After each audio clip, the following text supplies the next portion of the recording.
तो होपफुली आपको जो मैथ्स का पार्ट हो, जो अलजेब्रा एंड ज्योमेट्री, स्टैटिस्टिक्स हर बार चाहे 6th स्टैंडर्ड हो, 5th स्टैंडर्ड हो, 7th हो, 8th हो, ये चैप्टर को ज़रूर इंक्लूड किया जाता है क्योंकि आगे चल के ये एक मैथ्स के ऐसे ब्रांच में कन्वर्ट हो जाता है जिसमें आप मास्टरी भी कर सकते हो और ये पार्ट को आप मास्टरी करके एक अच्छे इंडस्ट्रियल लेवल पे आप इसमें अपना प्रोफेशन बना सकते हो। तो आइए चलते हैं, आगे बढ़ते हैं इस क्लास में। दिस स्टैटिस्टिक पार्ट आप देख पा रहे हैं कि इसमें कई टाइप के आपको स्टैटिस्टिक वर्ड की जो ब्रांच आप देख पा रहे हो कि यहाँ पे कई सारे ग्राफ बने हुए हैं। तो इसमें से एक जो बेसिक पार्ट है जो ऑलरेडी हमने क्लास 8th में किया हुआ है, 8th स्टैंडर्ड में, और उसमें 2 टाइप के ग्राफ हमने सीखा था या हमने वहाँ पे देखा होगा आप लोगों ने। तो one of the type of the graph is what? Subdivided bar diagram. और आप ग्राफ बोल सकते हो या डायग्राम बोल सकते हो, बोथ आर करेक्ट। सब डिवाइडेड बार डायग्राम क्या होता है कि जो आप पार्ट देख पा रहे हो सब डिवाइड जो कैंडलस्टिक टाइप में दिखता है एक्स एक्सिस के ऊपर, जैसे आप यहाँ पे देखना चाहेंगे। ये जो पार्ट मैं आपको यहाँ पे इंट्रोड्यूस कर रहा हूँ, ये आपको इसको आप बार ग्राफ बोला जाता है, ठीक है। आप सेम ग्राफ यहाँ पे भी देख पा रहे हो, this is known as what? Bar graph. यहाँ पे भी आप देख पा रहे हो, this part is known as what? Bar graph. ऐसे चीज़ों को हम यहाँ पे बार ग्राफ बोलते हैं। बाकी आपके पास जो अलग अलग इंडिकेशन है उनके अलग अलग नेम्स है यहाँ पे, ठीक है। तो सब डिवाइडेड बार ग्राफ सिर्फ आपका एक जस्ट इंट्रोडक्शन पार्ट था। आज हम ऐसे पार्ट टॉपिक के बारे में स्टडी करने वाले हैं। ऑलरेडी वो भी 8th में है, जो अभी आपको 9th में मैं कराने वाला हूँ, वो भी 8th स्टैंडर्ड में भी है। बट वहाँ पे just as a like introduction part था। बट स्टैटिस्टिक्स एक ऐसा ब्रांच है जो बहुत ही एक ऐसा चैप्टर है जो बहुत ही सिंपल होता है। सिंपल तो नहीं बोल सकते, but other compare to the other chapters में काफ़ी स्कोरिंग चैप्टर होता है, जिसमें बच्चे काफ़ी अच्छा मार्क्स स्कोर करते हैं। क्योंकि इसमें क्या होता है, जो हमारा मेजर ऑफ सेंट्रल टेंडेंसी होता है, लाइक मीन मीडियन मोड, ये पार्ट स्पेशली 9th स्टैंडर्ड में इंक्लूड किए गए हैं। बाकी 10th स्टैंडर्ड में pie chart, histogram, frequency table, ये सब इंक्लूड किया गया है, ठीक है। तो स्टेप बाय स्टेप सिलेबस को डिजाइन किया गया है। इसमें आपको ऐसा देखना नहीं कि स्टैटिस्टिक्स 9th में भी था, 10th में था, 8th में भी है। ये सब स्टेप बाय स्टेप को सिलेबस को एक थोड़े से सिंपल पार्ट लिया, फिर उसके आगे का पार्ट, फिर उसके आगे का पार्ट को किया गया है, ठीक है। तो परसेंटेज बार डायग्राम आज हम यहाँ पे देखेंगे। सब डिवाइडेड डायग्राम जैसे मैंने आपको बताया, it is of the form rectangular format होता है। रेक्टेंगुलर फॉर्मेट में डिपेंड करता है। फॉर एग्जांपल आप अगर यहाँ देख पा रहे हो, number of student in particular organization, in particular आप इंस्टीट्यूशन में आप देख पा रहे हो कि 2009 में पर्टिकुलर स्टूडेंट लाइक यहाँ पे हो गएंगे 350 स्टूडेंट्स हो गए हैं। And here you can say 425, and here you can say something like 500 student, ठीक है। Per year every year students बढ़ रहे हैं। 2009 में 350, 2010 में 425, एंड 2011 में कितना हो गया? 500। तो इम्पोर्टेंट स्टूडेंट्स यहाँ पे ये पार्ट होता है कि what you have to take on the X axis, what you have to take on the Y axis, and जो पार्ट आप ले रहे हो, जो एलिमेंट्स ले रहे हो, उनका आप शेप देना, उनका डिजाइन देना, या फिर उनको अलग पार्ट से इंडिकेट करना, ये चीज़ इसमें इंपॉर्टेंट होता है, ठीक है। जब आप ग्राफ को ड्रॉ करते हो तो आपके स्पेशली पार्ट आपके पास क्या होना है? इंडिकेशन होना चाहिए। जैसे आप sometimes we indicate wheat and jowar, rice, तो they we need to have what? Indication. Indication आप कौन से पार्ट को, जैसे व्हीट को आपने अलग, अभी आप यहाँ पे देख पा रहे हो, this 3 section divided in 3 part, that is a commerce section, science section and arts section. तो आर्ट्स को ब्लू कलर से इंडिकेट किया गया है, number of student arts, number of students in science, number of students in commerce section. But 2010 में क्या हो गया कि नंबर ऑफ स्टूडेंट्स आर्ट्स में बढ़ गए, साइंस में और बढ़ गए, कॉमर्स में क्या हो गए? और भी बढ़ गए। The number of students arts में 2011 में आर्ट्स में उतने ही रह गए, साइंस में बढ़ गए, और यहाँ पे देखोगे तो आपको कॉमर्स में भी उतने ही है। तो नियर बाय इंक्रीमेंट कितने हो गए साइंस में? इस तरीके से एक बड़े डेटा को हम ग्राफ पे रख के प्रेजेंट करके उसको स्मॉल फॉर्म में हम लोग उसको समझने की कोशिश कर सकते हैं। That is the part of the statistic. Static nothing but is what? Representation of data in different diagram on the graph, okay. So this is the one of the type of the subdivided bar graph। आप rectangular shape को देख पा रहे हैं, एक ही आप देख पा रहे हो कि यहाँ पे एक ही कैंडल में, एक ही बार में, इसको जब आप देख पा रहे हो यहाँ पे, this one is known as what? Bar. इसको बार बोला जाता है, ठीक है। इसी बार में आप देख रहे हो 3 कैटेगराइज किया गया, that is known as what? Subdivided. इसलिए इसको क्या बोला जाता है? इसको सब डिवाइडेड बोला जाता है, ठीक है। आगे बढ़ते now next part in 9th standard. अब यहाँ पे मैंने आपको एक और एग्जांपल दिया था जो हमारे 9th स्टैंडर्ड के टेक्स्ट बुक का एग्जांपल है। आप यहाँ पे देख पा रहे हो, wheat and jowar and scale, these 3 things are very important. इनका इंडिकेशन ही काफी इंपॉर्टेंट आपके लिए होगा। अगर आपने क्वेश्चन को सॉल्व किया और इंडिकेट नहीं किया है तो यहाँ पे आपके मार्क्स यहाँ पे डिडक्ट हो जाते हैं, ठीक है। And this part is very important for 10th standard के लिए भी है। आप अगर 9th में है तो आप प्रिपेयर हो रहे, 10th के लिए भी आप प्रिपेयर करते रहिए, क्योंकि 10th में ये चीज़ें इंपॉर्टेंट है, तो 9th से ही आप प्रिपरेशन इसका ये सब करेक्शन आपसे ना हो, ये अभी से आप इसको हैबिट बना लीजिए, ठीक है। सो 10, 20, 30, 40, 50 वाई एक्सिस यहाँ पे है, यहाँ पे स्केल है, and Y axis 1 centimetre equal to 10 quintals, ये वेट होता है। क्विंटल्स मतलब like 1 quintal like 100 KG, 100 KG को 1 क्विंटल बोला जाता है। Is that clear? 1 quintal 100 KG के बराबर होता है। ओके, तो ज्वार वीट एंड ज्वार यहाँ पे इंडिकेशन है। तो इन 2000 प्रोडक्शन आप देख लीजिए, ज्वार का वीट का प्रोडक्शन ज़्यादा था, ज्वार का थोड़ा कम हो गया है। इन 2011 ज्वार का प्रोडक्शन और थोड़ा बढ़ गया है, वीट का थोड़ा और बढ़ गया है। इन 2012 वीट का ज्वार का प्रोडक्शन थोड़ा कम हो गया, बट वीट का प्रोडक्शन आप देखेंगे यहाँ पे बढ़ गया है। तो ऐसे कई यहाँ पे देखेंगे, यहाँ पे दो चीज़ों को यहाँ पे इंडिकेट किया गया है, one in subdivided bar diagram में।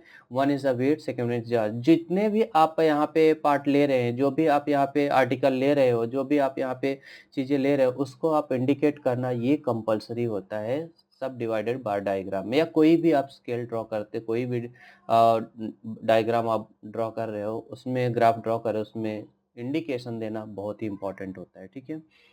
आइए बढ़ते हैं अपने 9th स्टैंडर्ड का next part, that is a percentage bar diagram.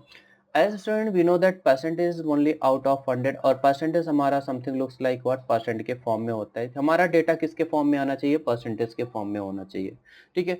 तो फॉर एग्जांपल अगर हमें अपने मार्क्स को, जैसे आप सब समझेंगे, हमारे पास जो फर्स्ट यूनिट टेस्ट के जो मार्क्स होते हैं, फर्स्ट यूनिट टेस्ट के मार्क्स को आप अपने परसेंटेज बार डायग्राम में आप दिखा सकते हैं। मैंने रिसेंटली आज ही एक लेक्चर लिया, और ये लेक्चर इसी के ऊपर था। मैंने उन स्टूडेंट्स को बोला, आपके पास टोटल आपके मार्क्स है, आपके पास आपके सब्जेक्ट है, आप टोटल मार्क्स फाइंड आउट करिए। मतलब आपको पूरा सपोज जो भी होता होगा 225, 200, जो भी आपके टोटल मार्क्स सभी सब्जेक्ट का आउट ऑफ मिला के आपके पास जितना भी बनता है, उसमें हर सब्जेक्ट का आप परसेंटेज फाइंड आउट करिए। फॉर एग्जांपल आप देख पा रहे होंगे 200 में से मैथ्स में किसी को 40 मिलता है, दोनों मिला के मैथ्स 1 मैथ्स 2 मिला के किसी को 40 मिलता है, किसी को 60 मिलता है। आपको अपना परसेंटेज बार डायग्राम ड्रॉ करना है, और उनको मैंने बोला कि आप फ्राइडे तक मुझे एक पेपर पे सबमिट करिए। आगे आपको ग्राफ पेपर लेना है, ग्राफ पेपर के पीछे आप कैलकुलेशन करिए, और ग्राफ पे आपको ड्रॉ करना है। तो इससे क्या होगा, बच्चों को और समझ बढ़ेगी कि वो डेटा, अपने ही डेटा को, अपने ही क्वेश्चन को अपने ही सोल्यूशन के तरीके से उनको करना है। मतलब क्वेश्चन वही वही स्टूडेंट क्वेश्चन है, वही स्टूडेंट क्या हो गया, वही आंसर भी है। देखते हैं अभी फ्राइडे को रिजल्ट देखते क्या आता है, और उसके बाद फिर देखते हैं स्टूडेंट्स को किस तरीके से प्रिपेयर कराना है, कहाँ पे वो लोग रॉन्ग कर रहे हैं, किस तरीके से डेटा को ड्रॉ किया जा रहा है। फिलहाल हम यहाँ पे नेक्स्ट पार्ट की तरफ बढ़ते हैं। So students, you can see over here data, हमारे पास number of student fail and number of student pass यहाँ पे डेटा हुआ है। बट परसेंटेज के लिए आपको इतना देखना है कि कौन सा बार कितना तक जाएगा, ये आपको नहीं चेक करना। Always you have to put up to what 100% तक जाना है, ठीक है। आपका जो भी डेटा होगा आउट ऑफ 100% में होगा। For example A 65, number of student 65, in B group 56, in C group 54, in D group is what 50, they are fail. And you can see this part over here. But student, important is what, important यहाँ पे होता है कि आपके पास पहले out of होना चाहिए, total होना चाहिए। जब तक आपके पास टोटल होगा नहीं, तब तक आप परसेंटेज फाइंड आउट कर नहीं पाएंगे। जैसे हमारे मार्क्स होते हैं 15 आउट ऑफ 20 मिलता है, तो हम इसका परसेंटेज कैसे निकालेंगे? मल्टीप्लाई बाय 100 करते हैं, ठीक है। तो this percentage we have to multiply near by what 75%, ये हमारे मार्क्स होते हैं इन पर्टिकुलर सब्जेक्ट, जो भी सब्जेक्ट आपने यहाँ पे चूज किया होगा, ठीक है। तो in that case we need to have a total. पहले हमारे पास दोनों डेटा का क्या होना चाहिए? टोटल होना चाहिए। Here we have one question based on, question नहीं है, एक जो मैंने आपको production of wheat and jowar का बताया, उसी डेटा को पहले कैसे कैलकुलेट करना है, कैलकुलेशन के बाद फिर हम लोग ग्राफ पे उसको क्या करेंगे? प्रेजेंट करेंगे। 2010 में मैंने बताया कि प्रोडक्शन ऑफ व्हीट 10 क्विंटल है, प्रोडक्शन ऑफ ज्वार 10। तो इन दोनों का अगर मैं टोटल करूंगा तो what we are getting over here 40। तो यही 30, ये 30 40 का कितना परसेंट है, ये 10 40 का कितना परसेंट है। तो 30, अगर आप कोई भी एक आंसर निकाल सकते हैं आप चाहे तो। 30 जब आउट ऑफ 40 निकाला, जब जैसे आपके पास दो लोग हैं, एक आदमी को मैंने 60% रुपीज अपने कंट्रीब्यूशन का 60% पार्ट दे दिया, तो बच्चा दूसरे आदमी को मैं कितना दे सकता हूँ? उसका बचा हुआ कितना पार्ट हो रहा है? 40%, मैं उसको 40% दे सकता हूँ। तो दूसरा वाला कैलकुलेट करने की जरूरत नहीं पड़ेगी, ठीक है। सिर्फ आपको एक कैलकुलेशन करना है। This 30 is total how much we have, total 40, तो दिस 30 आउट ऑफ 40 करना है, 30 out of 40 multiply by 100 and we are getting the answer over here 75। तो 75% इज व्हाट, वीट हो गया। अब 75% वीट हो गया तो ज्वार कितना हो जाएगा, तो ज्वार के लिए आपको करना कुछ नहीं है, 100 में से 75 निकाल देना है, ठीक है। आपको पता है कि आपका परसेंटेज आउट ऑफ 100 ही होता है, तो दिस विल बिकम व्हाट, 25% क्या हो गया आपका, ज्वार हो जाएगा। क्लियर, 25% आपका कितना हो जाएगा, ये ज्वार हो जाएगा। सिमिलरली अगर आप चाहिए तो 10 से भी निकाल सकते हो, 10 divide by 40, 10 divide by 40 multiply by 100 करोगे एंड दिस बिकम व्हाट, आपको जो 25% यहाँ पे मिला है वो पहले आपको 25 मिलेगा, बाद 100 माइनस 25 करोगे 75 क्या हो जाएगा, वीट का आ जाएगा। तो इसलिए जरूरी नहीं है कि आप पहले 30/40, आप 10/40 भी ले सकते हो, जो कैलकुलेशन आपको इजी पड़ता है वहां से करना है, बट दूसरे कैलकुलेशन के लिए दूसरा कैलकुलेशन करना नहीं है, दूसरे परसेंटेज के लिए सिर्फ आपको क्या करना है, 100 में से सब्ट्रैक्ट कर देना है, ठीक है। आगे बढ़ते हैं। This is your presentation of this data in terms of the graph, जो मैंने आपको प्रीवियस बताया था। आपको इंडिकेशन व्हीट का अलग देना है, ज्वार का अलग देता है। ये जो सिंबल है आप ओन दे सकते हो, ऐसा कोई जरूरी फिक्स सिंबल नहीं होता है, ये आपके ऊपर मैटर करता है, ठीक है। सिंबल बहुत सारे होते हैं, आप कुछ भी दे सकते हो, स्टार मार्क दे सकते हो, डायमंड दे सकते हो, जो आपको देना है आप दीजिए, but it should be what, symbol should be there, वहां पे सिंबल होना कंपलसरी है, ठीक है। Come to the next part, practice से 7.1 question number 1 and it is given that, मैं यहाँ पे क्वेश्चन को थोड़ा सा स्किप, हाँ यहाँ पे क्वेश्चन लेते हैं, आज एक ही क्वेश्चन करते हैं, नेक्स्ट क्वेश्चन आपके लिए होगा, ठीक है।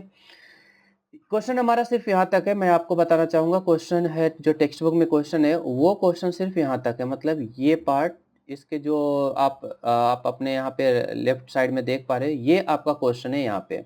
It is given that in 2006 and 7 number of trucks, ये number of trucks हैं, number of trucks is given that 47 and number of buses is what, 9, number of in 2007 and number of trucks 56, number of buses 13, 2008-9 number of trucks 60, number of buses was 16 and 2009 and 10 number of trucks 63 and number of buses 18। We need to draw the percentage bar diagram draw करना है, ठीक है, यही हमारा question है। Question मैंने बहुत simple बताया, मैंने बेसिक पार्ट तो पूरा एक्सप्लेन कर दिया है, ओनली थिंग इज दैट आपको समझने के लिए यहाँ पे थोड़ा सा देखना पड़ेगा। मैंने आपका मतलब फर्स्ट स्टेप बताया था, ये हमारा पहला स्टेप होगा, that we need to have what, total, ये हमारे पास टोटल होना चाहिए। And what we have a total, 47 plus 9 equal to 56, 56 plus 13 equal to 69, 16 plus 16 equal to 76, 63 plus 18 equal to what, 81। ये हमारा टोटल आ गया। अब टोटल जब आपके पास आता है तो परसेंटेज कोई भी एक डेटा, नंबर ऑफ ट्रक से उठा लो, नंबर ऑफ बस का उठा लो, एक परसेंटेज जब आपको मिल गया, दूसरे परसेंट के लिए कैलकुलेशन करना नहीं है, दूसरे परसेंट के लिए आपको क्या करना है, 100 में से वो परसेंटेज को सब्ट्रैक्ट कर देना है। Is that clear? So number of trucks will become what, यहाँ पे जो नंबर ऑफ ट्रक्स देखो मैंने 47 डिवाइडेड बाय टोटल कितना है हमारा 56, तो 47 divided by 56 multiply by 100, approximate answer is what 84%। तो number of percentage of buses कितने हो जाएंगे, 100 माइनस 84 इक्वल टू कितना हो जाएगा 16। सिंपल है, ठीक है, इतना ही करना है आपको। हाँ, ये डिवीजन आपको पॉइंट में लेके करना पड़ेगा। Is that clear? ना 56 डिवाइडेड बाय, अभी देखो मैंने सिर्फ ट्रक्स को लेके सॉल्व कर रहा हूँ, आप बसेस को लेके सॉल्व कर सकते हैं। 9 divide by 56, 13 divide by 69 like this, इस तरीके से आप इसको सॉल्व कर सकते हो। Now 56 divided by 69, approximate percentage is 81. 100 minus 81 is over 19% for buses, and 100 percentage of trucks will become what, 81. Again in 16 and 60, 76 total. 60 divided by 76 multiply by 100, approximately we are getting over 79%, और 79%। And देखो यहाँ से data आप trucks का उठा रहे हो तो आपको परसेंटेज ट्रक का मिलेगा, तो जो लेफ्ट परसेंटेज कितना हो जाए, किसका बचेगा, बस का। तो 100 में से ट्रक का सब्ट्रैक्ट करोगे तो बस का परसेंटेज आपके सामने आ जाएगा। सिमिलरली मैंने फिर से ट्रक का उठाया, 63 डिवाइड बाय 81 मल्टीप्लाई बाय 100, तो we are getting the percentage of किसका मिल रहा है, यहाँ पे ट्रक का मिल रहा है, एंड आउट 100 में से सब्ट्रैक्ट करेंगे किसका मिल जाएगा, ये बसेस का मिल जाएगा। This is the minimum calculation, इतना ही कैलकुलेशन आप परसेंटेज बाय डायग्राम में कर। आपके पास क्या होना चाहिए, one is total, second one is what 1% you find out, इधर वन ऑफ द ऑब्जेक्ट, कोई भी एक आइटम का परसेंटेज आप फाइंड आउट करो, दूसरे सेकेंड आइटम का परसेंटेज आपके सामने 100 में से सब्ट्रैक्ट करके करना है, ठीक है। ये टेबल पूरा क्लियर होना चाहिए जब आप एग्जाम में लिख रहे हो। After that we have our next part, that is how we have to present put these data on the bar diagram. आप देख पा रहे हैं percentage subdivided bar graph. तो now आप y axis, this part you have to take as the y axis. देखो this is the percentage of vehicles. तो मैं ये जो part आप देख पा रहे हो, let me draw this line. This part is your what, y axis. Y axis पे आपको इसको लेके solve करना है, ठीक है. And this part we have taken as the number of years. Number of year, मैं इसको रफली ड्रॉ कर रहा हूँ स्टूडेंट, ऑलरेडी ड्रॉन है बट रफली कर रहा हूँ, तो इसलिए थोड़ा सा आप समझने के लिए मैं यहाँ पे ड्रॉ कर रहा हूँ. वाई एक्सिस एक्स एक्सिस को इंडिकेट करने, हालांकि वो इतना छोटा लाइन है कि मुझे भी नहीं दिखाई दे रहा है, बट हाईलाइट नेक्स्ट टाइम मैं हाईलाइट कर दूंगा, ठीक है. तो Y axis X axis, scale on Y axis 1 centimetre equals to 10 vehicles. और हाँ, एक्स एक्सिस वाई एक्सिस पे आप क्या डेटा ले रहे हो ना, उसको साइड में लिखना जरूरी है. जैसे यहाँ पे देखो परसेंटेज ऑफ व्हीकल, ये कंपलसरी है, ये लिखने पे मार्क्स आपके डिडक्ट नहीं होंगे. दूसरा यहाँ पे जो वाई एक्सिस पे आपने कौन सा डेटा लिया है, ये भी लिखना जरूरी होता है, क्योंकि देखो अगर परसेंट बायोग्राफ 3 मार्क्स या 4 मार्क का आता है या 2 मार्क का आता है, तो वहाँ पे पूरा का पूरा मार्क्स थोड़ा कैलकुलेशन आपके परसेंटेज पे है, और पूरा का पूरा मार्क आपका परसेंटेज सब डिवाइडेड बार ग्राफ पे है. तो मार्क्स कहाँ देना है, यही सब चीजों पे मार्क्स दिया जाता है. आपका ग्राफ देख के मार्क्स नहीं देते हैं. ग्राफ में करेक्शन आपने पूरा 100 ड्रॉ किया तो इसका मतलब नहीं आपको 3 मार्क्स मिल जाएंगे. आपका जो हमें रिक्वायरमेंट है, जो चीजें हमको चाहिए, वो पूरी चीजें वहां पे होनी चाहिए. और क्या रिक्वायरमेंट है, मैं आपको एग्जैक्टली यहाँ पे एक्सप्लेन करके दे रहा हूँ.